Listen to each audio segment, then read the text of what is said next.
Dr. Jenn Kennedy. I'm a sexologist and couples therapist. The Pleasure Project is about sex and relationships. That includes desire, dysfunction, dissatisfaction, exploration, toys, and trends. Sometimes I'll enlist other experts, sometimes it'll just be me. We'll increase your insight and enhance your pleasure. So tune in. Safe is good. Alive is better. You actually get both. This week, Jocelyn Silva and I break down how to build intimacy that's grounded, expressive, and a little more turned on. So tune in. All right, welcome back. My guest today is Jocelyn Silva. She holds a master's in social work. She is a sexual empowerment coach who works with individuals and couples to release shame, trust their desires, and feel confident, expressed, and fully alive in their intimate lives. Her work centers on helping people of all identities heal from sexual shame, communicate their desires with clarity, and build relationships that feel both deeply safe and playfully alive. Through trauma-informed lens, Jocelyn supports her clients in reconnecting with their bodies, expanding their capacity for pleasure, and creating intimate lives that feel authentic and energizing. So welcome. That sounds so good, doesn't it? It does. Ooh, that sounds great. I mean, I know I wrote it, but I'm like, yeah, it sounds amazing. Yeah, I sliced it and diced it a little bit, but I was like, yeah, I like it. It feels good, right? When you're like in your energy and you're feeling your pleasure and it's in an authentic, energized way. I liked all of that. So what drew you to this work? Because plenty of people that were trained in this way don't pursue intimacy, certainly not like in social work. That's not where it goes. Right? Yeah, right. I know. I know. Actually, it's funny. I decided to get my master's in social work only because if I got my master's in family and marriage and family therapy, I wasn't going to be able to work outside of California.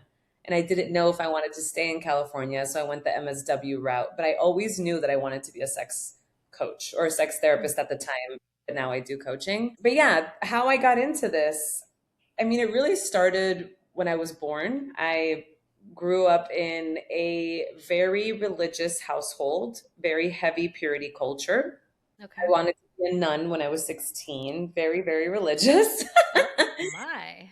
Yeah, it was Okay. intense. It was very intense how religious I was. And but I had a dilemma. I've always been a very horny person. I've always been very curious as a child. I've always been really interested in that tingling sensation in between my legs, right? Was super boy crazy growing up. And so for me, experienced a lot of shame, right? In my teenage years, I wanted to explore my sexuality, but then I was scared that God was going to hate me. I had this really big fear of going to hell. And when I turned 18, I graduated high school, started college. I met this guy. He became my boyfriend. We had sex. I had sex for the first time. And I mean, the skies parted and the angels sang. And I was like, oh my God, who said there's something wrong with this? It was such a beautiful experience. Granted, the sex wasn't that great because it was my first time, but he was amazing. He was so kind and tender. And it truly felt like this expression of our love. And so I went on this entire journey and just was filled with so much anger and resentment towards the church and my upbringing, and just wanted to know why I had been lied to my whole life. And so throughout that journey, I got invited to be a part of a collective called Coochie Los Angeles, where we did comprehensive sex education workshops for low income communities of color and specifically revolved around queer and trans individuals. And that changed my life. And I thought, oh my God, I want to do this for the rest of my life. I want to help people become empowered in their sexualities as well. So that's pretty much how I got here. Oh, that's so great. Okay. So, yeah, just these marginalized populations, especially where it's so taboo. But Mhm. in general, right? Like the conversation doesn't happen for so many people and certainly in those communities too. So, seeing that in your own transformation and then also kind of tapping in and saying, no, this is something that everybody should have, right? This everybody deserves a good sex life. I find that it's interesting because I primarily work as a sex therapist, and there is definitely a huge correlative to dysfunction and religious history, right? The religiosity and those folks coming in with different stories. So what do you find in terms of, I don't know if you still have that population as a clientele, or if you see that consistently with Yeah, your patients? 100%.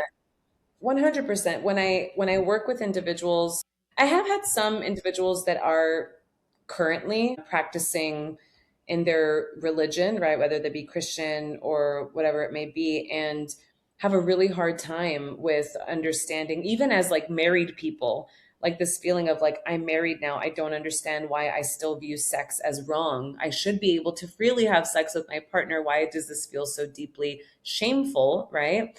It's because those messages, I always say, you just need to be shamed once and you will shame yourself for the rest of your life until you Yes. heal that shame, right? Yes.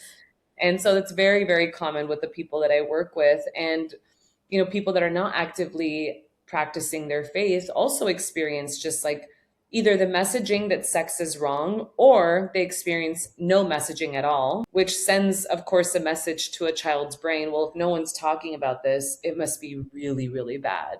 Right. And if it's really, really bad, then I should never talk about it. I should never engage in it. And if I do, I'm wrong or I'm bad. Right.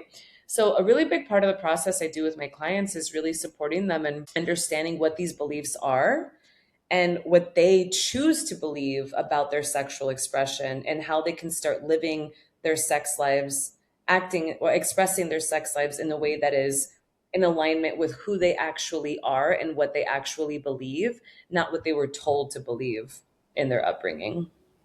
And how do you see shame actually manifest in their lives? Okay, wow, yeah. That's a big question, Because right? they don't just come with this neat little package and hand it over to you, right? It actually has like, it's this insidious thing that works its way in all kinds of creative manifestations. Yeah, yeah. So let's talk about what shame is, right? So shame is the feeling, as Brene Brown says, is the feeling of I am wrong. I am innately wrong, right? There's not even something about me. It's just me as a person is wrong, right? And so you're right. It's not like people come to me and say, I have sexual shame that I want to heal. That's not usually what it is, right?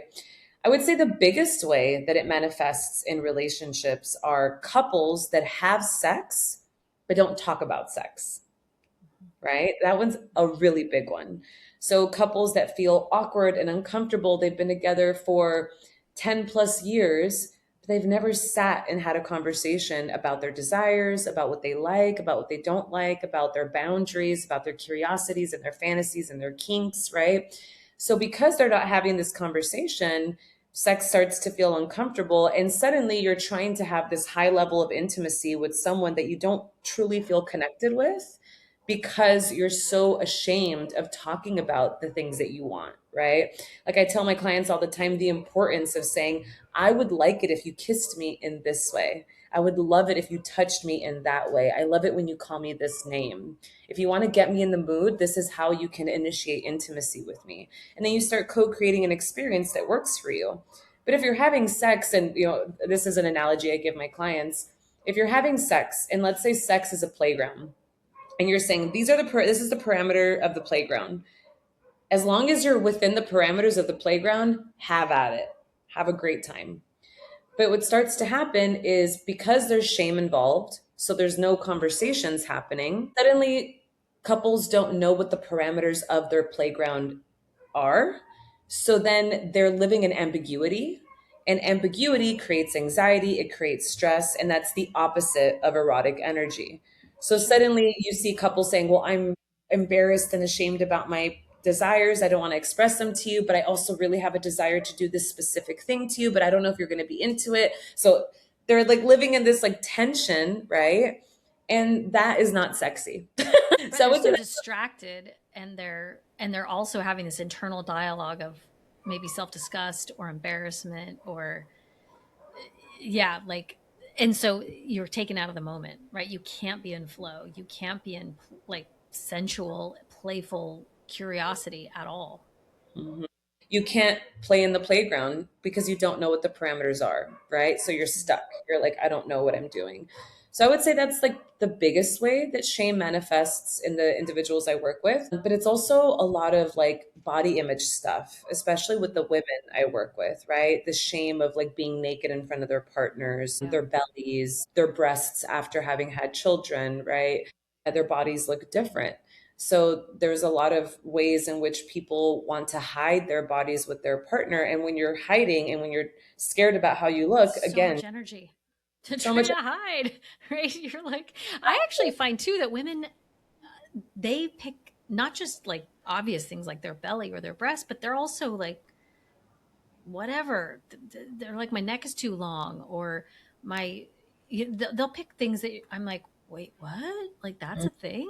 Like, I'm like, people don't even know that, like, my ears are uneven, and I'm like, nobody notices that, like it's amazing. Men do it too, but women especially are very self-critical of physical attributes.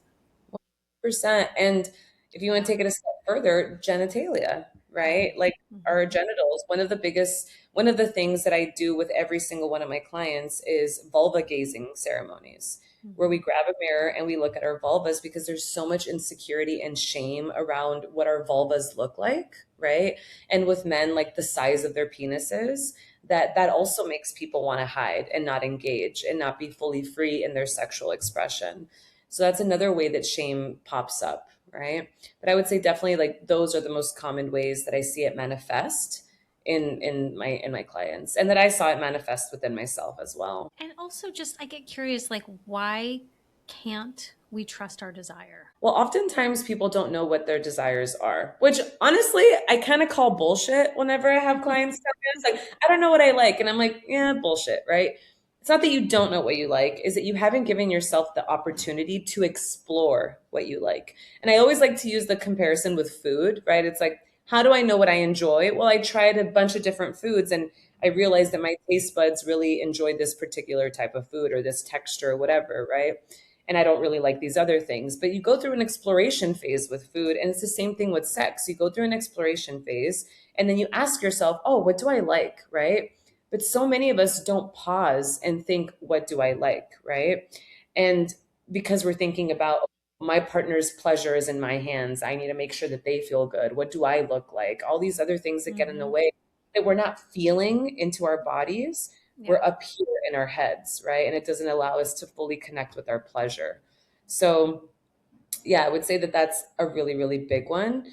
But also, we live in a world, and I think it's important to note this because it's not like it's our fault. We purposefully live in a society that is sex negative because the powers that Hmm. be, they know that sexually empowered people are dangerous people. And what I mean by that is that if you can Mm. conquer your How so? sexuality, you become mentally liberated. And so you're less easy to manipulate, right? But when suddenly you live in a world where people want you to be sex negative, they want you to be disconnected to yourself, you also become disconnected from your intuition, you become Mm. disconnected from your truth. And especially now with the rise of technology, we see like chat gpt, people are consulting with chat gpt instead of checking in with themselves. People are mindlessly scrolling on social media instead of journaling and connecting with themselves, right? Myself included. Like I catch myself too, like being like, no, wait, Jocelyn, let's connect with like my intuition versus what I think this like artificial intelligence robot is going to tell me I should think or feel.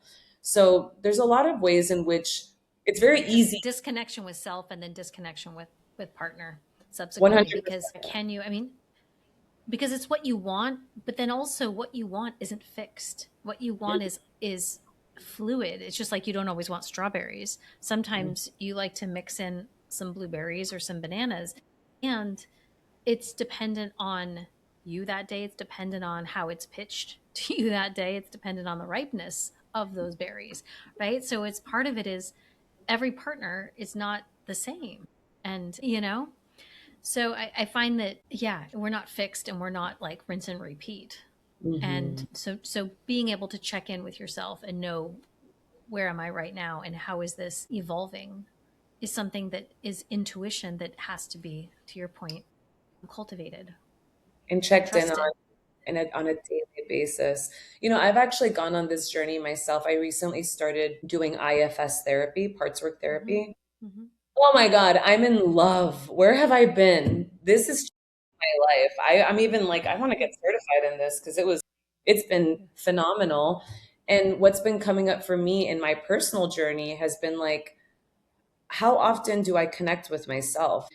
Recently, I've developed two daily rituals that have just been game changers for me. Well, actually, three. Okay, four. Meditation and prayer, gratitude journaling, and having a quiet nighttime routine without screens. And I'm telling you, like, the amount of self trust that I have developed just in these practices has been so amazing, right? Hmm.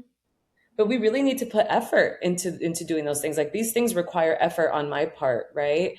And so the more that we can put effort in connecting with our intuition, with our truth, then the more we can become connected to our desires, and the more confident we will be in understanding what our desires are and expressing those to our partners so that we can have sex lives that are fulfilling and fun Hmm. and in alignment with who we are. I love that too. And the gratitude piece of just returning. I mean, that's so fundamental of like, what are you grateful for?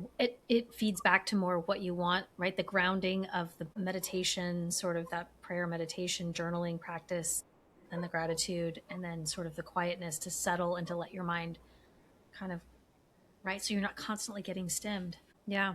Right. Oh my God. Highly recommend for anyone or for folks that are listening. The 5 minute journal is fabulous. Have you heard of it? Mm, Oh my goodness. It's great. You no. can get it at Target. You can get it on Amazon. You get it online. It's a journal that every morning you write three things you're grateful for, three ways that would make your day great. And then you write an affirmation. And then in the evening time, you write your highlights of the day, three highlights of the day, and what did you learn today? Hmm. And it's just like, takes a little bit, but it's so lovely to start your day and end your day that way. And then I also recommend getting galaxy lights if you want to have like some fun, moody settings in your home. Mm. I have these galaxy lights, and at night I put them on the red setting. So there's like this red, dark, like beautiful vibe in my home that just like makes me like learn like, okay, it's time to go to bed. I love it. And it's also very sexy. So highly recommend it. Yeah.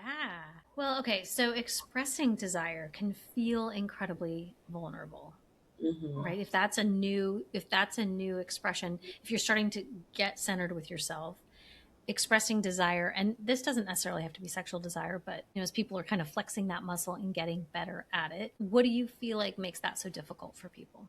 I love this question. I also love that you were talking about this because I literally just finished creating a course that Oh. helps women express their desires. And it's amazing. I'm telling you, I'm just like so proud of this course, and it's going to help so many women. So I've been pondering this idea a lot that you're asking me. I think it has a lot to do with our human nature. So I love the work of Brene Brown. I use her a lot in my work. She's an MSW as well. So I love her. And I also really appreciate Gabor Mate. Love his work. And I feel like he has been able to explain it to me in a way that has supported my understanding of these dynamics. And so, something that he talks a lot about is how we have two basic human needs. One of them is the need for authenticity, and the other one is the need for attachment. When we're children, we need the attachment of our parents because if not, we think we're going to die, right? It's like a survival mechanism, or it's a survival instinct, right? But when we go into adulthood, we don't need someone to survive. We're fully fledged adults and we can take care of ourselves. However, our nervous systems haven't caught up to that. So we experience guilt. And a lot of that guilt can sometimes lead to self abandonment and can lead to developing relationships with others where we choose attachment over authenticity, right? Out Hmm. of fear of being alone, Hmm. right? So, why is it so scary to express our desires? Well, because once we become attached to somebody, we suddenly have a deep fear of losing that attachment. And Yeah. that's a very basic human instinct, right? In the book Attached, it says we become biologically connected to our partners, right? So when you're suddenly, sitting down in front of someone who you're attached to and you're about to tell them what you desire, right? You're about to tell them something that they might not like, that you're afraid is going to hurt their feelings, that will you get rejected? Will you get judged? I mean, it really touches upon that balance of authenticity and attachment, right? It's like, how can I show up authentically and trust that the attachment can survive it, but also be okay with it not? And that is really, really hard for us to do as humans. Yeah, taking that risk to ask for something with the understanding that they might reject it, they might refuse it, they might judge it. And Hmm. this is an everyday request. This could also be an intimate request. Yeah, and Hmm. can you tolerate the not knowing how the outcome will go? Yeah. It's a developmental task to be able to, do this. And I think it's a muscle that has to be built over time. And there has to be enough relational security, which first comes, with individual security, but then relational security to be able to ask, these types of requests, make these types of requests. I know I always think personally. Yeah, I always think it's funny when my clients tell me, "Well, how can I do it without feeling so scared and awkward and uncomfortable?" And I always say, "You can't. You have to do it scared and uncomfortable and awkward, and eventually it goes away." It's like there is no way around it. You can only Hmm. go through it, right? But like you said, like flexing that muscle, it's getting your Yeah. reps. It's so Yeah, funny and when one person does it, it gives the other person permission to do it, right? It's modeling, and it's sort of permission giving, because otherwise, you're both sort of living in this small contained way. And then the relationship is safe, but it's not that exciting. Yeah. Yeah. And sometimes it takes one person to set the example for the other one to say, oh, okay, like this is safe. I can do this. Right. Hmm. Another reason why I always say it's very, very important that couples or the individuals, when they're dating, they start getting into the habit of having conversations around sex. Hmm. Because it also, I'm sure it's happened to you many times that you work with patients or clients that come to you and they've been together for 20 years and they realize they're just not sexually compatible because they never had conversations around sex in the beginning of their relationship, right? Hmm. And suddenly they're with each other and they feel stuck because they're like, damn, like I didn't realize this was going to be my life. I had Yeah. this idea of who this person was, but we never sat and talked about what our intimate desires are. Yeah. Yeah. Or yes. And typically it's couples that are maybe 60s, something like that, where they've been together a long time, but they haven't really ever unpacked maybe some kinkier stuff that they were interested in. And so there's been, and I'm still not completely convinced that if they can really do it from an authentic place, that it's off the table. I think they just have never shown who they are, and they haven't evolved through the stages of let's explore this together. They're trying to go from zero to, and they've been watching porn. Maybe one person has been watching porn, and so they've gone through it in their mind, not in their relationship. And so the other person's like way back over here. And so, and there's a lot of shame for the person that's been watching the porn, because it's been secret keeping and feeling like, yeah, like this is bad. And it's not inherently bad. It's just, you know, they've been doing it as a solo experience. So, Hmm. Yeah, I'm not saying that if you don't have the conversation around sex in the very beginning, your relationship is doomed. Because I've also worked with individuals where they're in their 50s and they're finally talking about sex and they're like, whoa, like we just discovered our sexuality 30 years into being married together. Like, this is really cool, right? So that can happen, but it's not, how do I say, it's a simple way to get there, but it is challenging. And I think that the more we can just accept that it's going to be hard to have these conversations and brace ourselves for the awkwardness and the discomfort and all the feelings that might come of it. I mean, there's so much beauty on the other side of like those really hard conversations. yeah. Well, it's a balance of feeling both safe and exciting, right? Hmm. That's kind of the tension that exists, because yeah, a lot of couples come in and they've been together. I see couples that have been together 20 to 45 years probably. And sometimes there's a lot of safety, there's a lot of familiarity, there's a lot of respect, and there's a lot of boredom. And Yeah. I'm impressed that they're still trying to fight for a sex life, Yeah. because there's been so much apathy. And so how do we relinquish some of the safety that's probably more like scar tissue corrosion, boredom, and try to take some healthy risks for authenticity, um, Yeah. in that side of things. And I mean, that's the beauty of working with a sex therapist or a coach, right? Is that they get to practice with us. right? And our clients get to practice with us, like telling us what their desires are, telling us what they're curious about. And sometimes that's all you need is just to say it out loud to somebody who won't judge you, Yeah. and then give you the courage to finally say it to your partner. Yeah. Hmm. Hallelujah. Right? Just Yeah. say it out loud to somebody. And the world didn't blow apart. Yeah. That's literally what my course is all about. It's about speaking your desires out loud I and love just it. saying the thing and letting that shame melt away, right? With the practice of doing so. Okay, we're going to take a quick break and then we'll be right back to talk more about safety versus aliveness. A quick pause here to share something that I've been working on that I think you will really appreciate, especially if you've ever felt confused or disconnected from your sexual desire. It's a self-paced course that I created for women who want a better understanding of their sexual desire, especially if it's felt confusing, inconsistent, or hard to access. A lot of us are taught that desire should just be there, effortless, spontaneous, always on, but that is not the reality for most people. And when it's not, it can leave you feeling frustrated or like something is wrong with you. If you've ever felt turned on one day and completely disconnected the next, or if you've struggled to say what you really want sexually, if you're both excited by the idea of vibrant sex and hesitant about what that even looks like, this course is for you. Desire is complex. It lives in your brain just as much as your body. And in this course, I guide you through the understanding of your unique relationship to it without pressure, shame, or performance.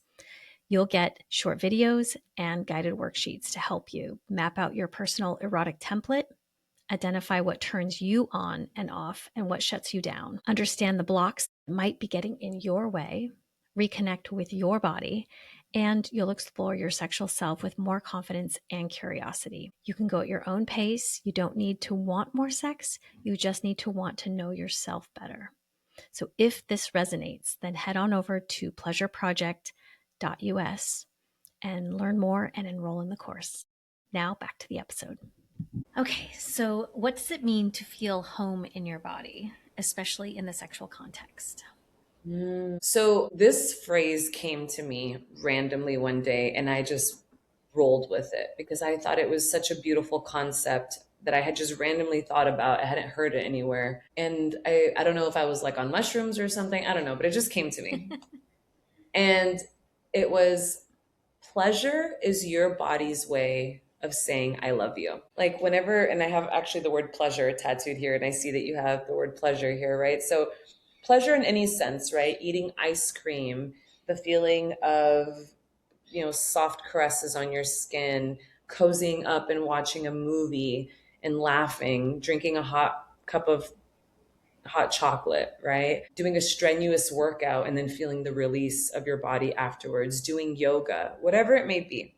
Experiencing pleasure in your body is your body's way of saying I love you. So to be home in your body and in your sexual expression for me means, can you accept the love that your body's trying to give you through pleasure? Can you accept it? Can you acknowledge it? And can you sit in it in receptivity? Mm-hmm. Right? And if you can do those things, I think that's what it feels like to be at home. Because let me tell you, the road to healing your sexual shame is not a short one. It's a long one. It's taken me many years to get to a place where I can finally have sex and just like not think of anything. And even just a few years ago, after my self pleasure practices, I would feel like a little icky. I would be like, oh, why do I feel so icky right now? Like I would feel icky with myself. And I thought about it and I said, okay, well, if pleasure is my body's way of saying I love you, how can I say I love you back? And immediately I was like, oh, being grateful for the pleasure. So I started getting myself into the habit of saying, thank you so much, clitoris, for like the amazing orgasm you just gave me. Thank you so much, body, for that amount of pleasure that I just experienced. Thank you for the caresses that my partner just gave me. Thank you for the kisses that I just received. And when I started doing that, it really started rewiring my brain to being like, okay, I'm experiencing pleasure, I'm accepting pleasure, and I'm being grateful for the pleasure. And I think that when we can start doing those things, that's when you come home to your sexual desires. So interesting. Like, I love that idea of just I mean, gratitude, they've shown over and over again, gratitude is such a strong piece of shift.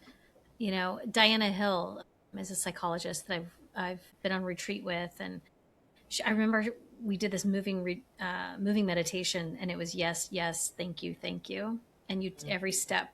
One step was yes, and you just say yes to something. So yes to, and you could do this sexually too, like yes to caress, yes to seeing my body, thank you to, you know, thank you to your kiss, thank you to whatever, thank you to your orgasm, you know, but it's like, and you just keep doing that mantra over and over again. And this was something we did for quite a while. I think we did like a 15-minute something of just yes, yes, thank you, thank you.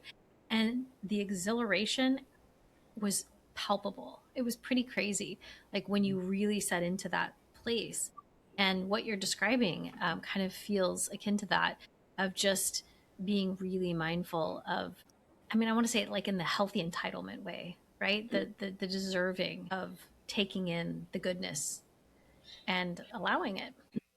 And even And with, you're talking about self pleasure, right? yeah, It's like you're not even with partner and you're feeling guilty. So the shame is real. The shame is so strong how it could just sort of insidiously like get in there and get you. yeah. And I think it also, because people have, I, as a coach, I like to be very tangible. I like things that people can feel and touch and understand. Like, well, with my coaching, I always think like, how can I speak to the person who, how can I speak in the most layman's terms? How can I speak to the Yeah. most average individual that has a 9 to 5 job, right? The cashier at the grocery store, just someone that in a language that anybody can understand, right? Because I think it's really important to make this information accessible. And so, yes, obviously, we want this to be present in our sex lives, but we can start with the small things. Like my mom always teases me because when I eat my food, I'm very like verbal. Like, this is so good. Like if I eat like a burger, she always goes, she like makes fun of me. In anything, like again, get a tub of ice cream or like a cup of ice cream and you're just like closing your eyes and you can feel the cold and the flavors melting on your tongue, and like can you just sit and enjoy that, right? Like maybe you're riding on your bike and you feel a gush of wind blow your hair back and it's like, ooh, can I just enjoy that, right? Your partner comes up to you and kisses your neck, like can you just take a moment to be like, wow, look at the sensations that my body is capable of experiencing. Thank you. You know what I mean? Like, that's amazing, right?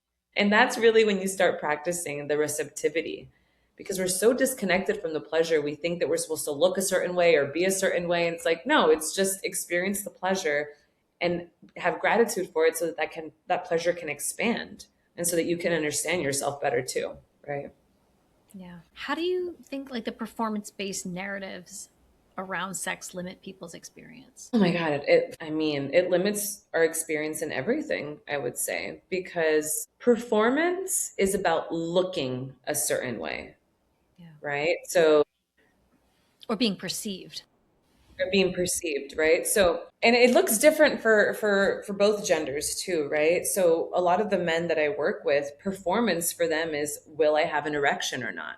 They don't even give themselves the opportunity to think about, what would it look like for me to enjoy sexual pleasure with a flaccid penis? Mm-hmm. It might actually feel really great if you just get rid of the pressure of performing, right? And just enjoy the sensations that your body gave you.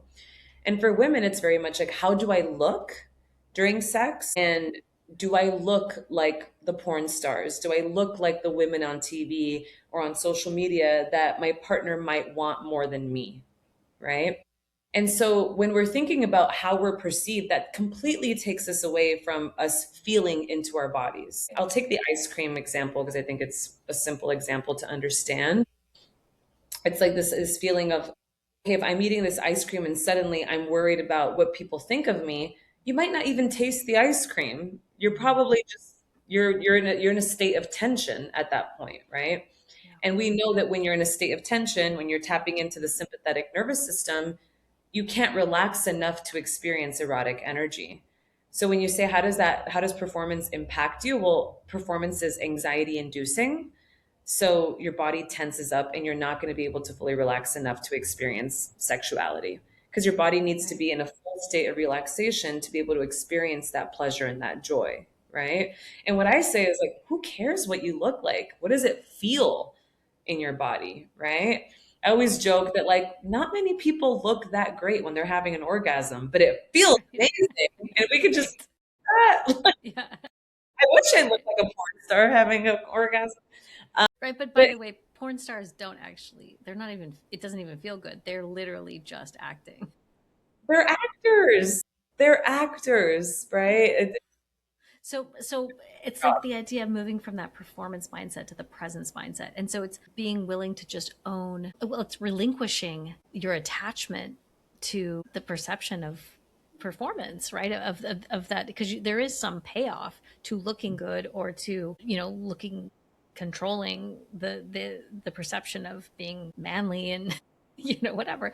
I know I've had that conversation too with men, and like their devastation at not being able to maintain an erection, because absolutely they have sensitivity without an erection. And most partners, I mean, some partners really care and want the erection to remain because it feels very different, but the sensation is fine. So it's like, yeah, it can work, but you have to release your own attachment to having it look one way. And if you can do that, then it keeps rolling, and boy, it can become a whole different experience that probably can be quite satisfying.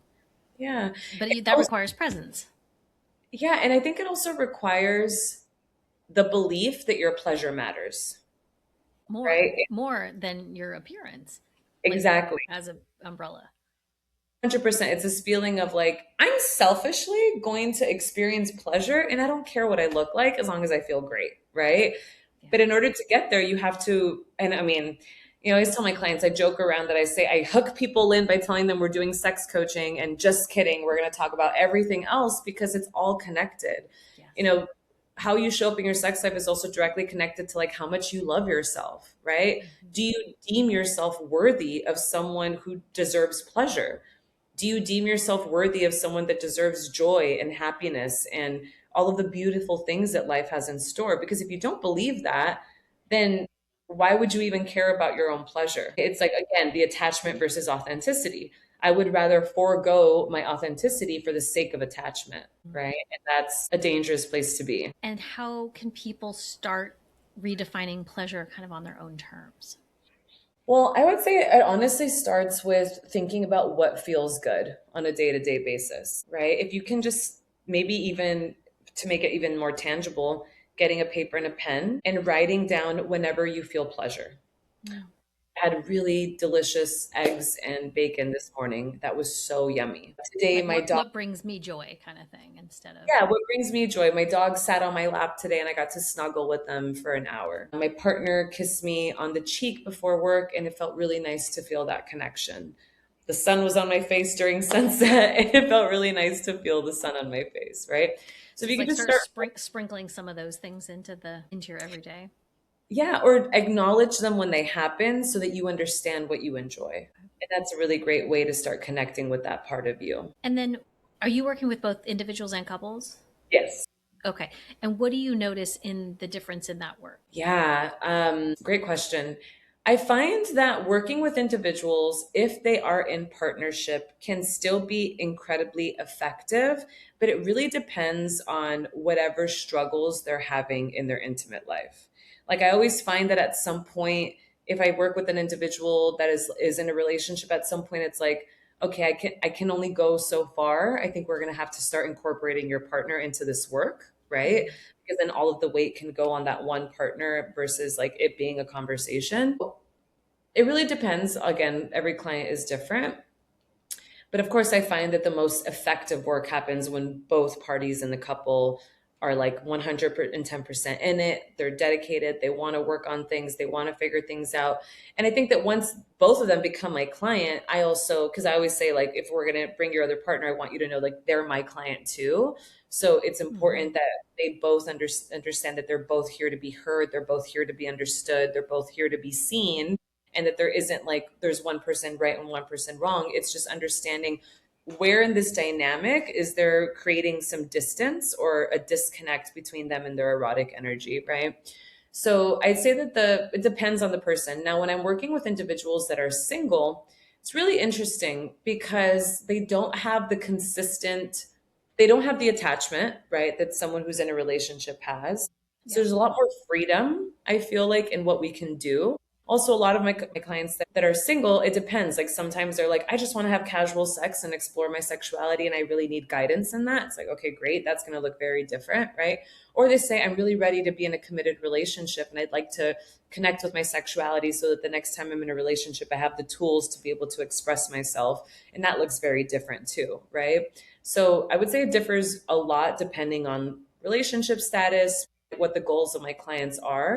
And the coaching can go in many different ways depending on that. Yeah, I like that delineation because I find that typically I'm seeing couples. Occasionally I'm seeing an individual. What's tricky is when one person's really ready to do the work and the other person isn't.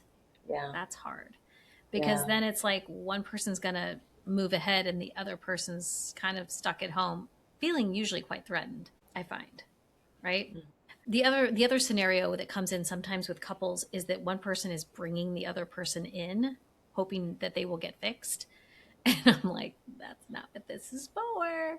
No, no, no. And That's you usually know when someone, I'm like, well, what brings you here? They're like, well, my partner, and then da, da, da, da, da, and yeah. it's like, okay, Yeah. well, She doesn't want to have sex. And I'm like, she doesn't want to have sex with you. yeah, or like let's bring her in and like ask her, right? But there's very little that we can do to support someone when they feel like their partner is the problem. Yeah. So Mhm. broadening it into a bigger conversation and getting curious about, yeah, all the factors at play. So you say that intimacy isn't just about sex, it's about creating a life that turns you on. Mhm. So what does that mean in practice? Yeah. Well, I'll share my personal story because it's very connected. So I've had a few different sexual awakenings, and the first one up was obviously when I turned 18. Or I'd probably say that was the second one. I think the first one was when I discovered what my clitoris was. That was like, what, what's this, right?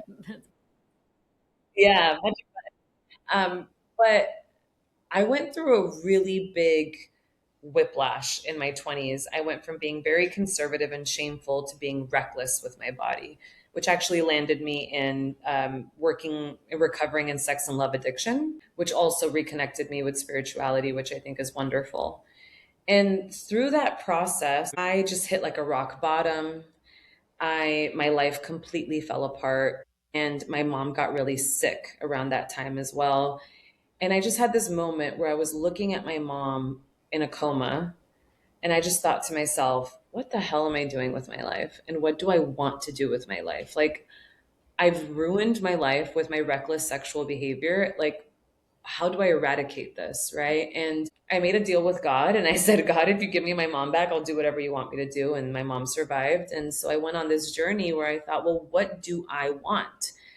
And I always said I want to be a sex therapist and I want to travel the world. And so through that process, I actually discovered coaching. So I decided to go to the coaching route, which eventually I might get my license, become a licensed clinical social worker. I'm not sure, but and I said, okay, I'm going to do what I want to do. And so for the last 5 years, I've been a digital nomad. I have traveled to many different countries. I live in Mexico now, but I've lived in Spain, I've lived in Croatia, Colombia, Turkey, Mexico, Guatemala, different countries, and I want to continue traveling for the rest of my life. And so for me, it was what's the life that I want to create that turns me on, and that is what turns me on. And I had to have a really big reckoning with myself to be like, okay, what do you want, Jocelyn? Mhm. Like when death is so close to you, you really realize like our time here is limited. Okay, we're going to die one day, right? And maybe for someone it's not that extreme, but maybe a life that turns you on is like going to play golf a couple times a week. Maybe a life that Mhm. turns you on is wearing lingerie around your home.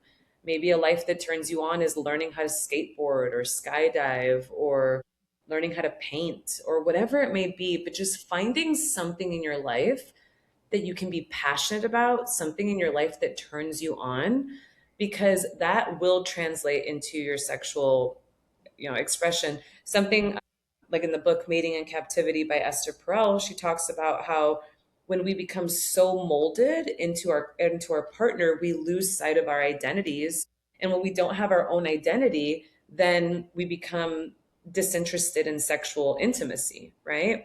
Yeah. So living a life that turns you on is really about, how do I make my life exciting for myself, create an identity for myself so that I have some distance from my partner, because that distance is what creates the fire of desire within a partnership. Yeah. So that's I how I, agree. I love that. No, that makes perfect sense. And I agree wholeheartedly. And I love that you're walking the talk. yeah, I, I'm gonna, honestly, I love my life. That And sounds pretty and cool. yeah, and it's taken me a long time to get here.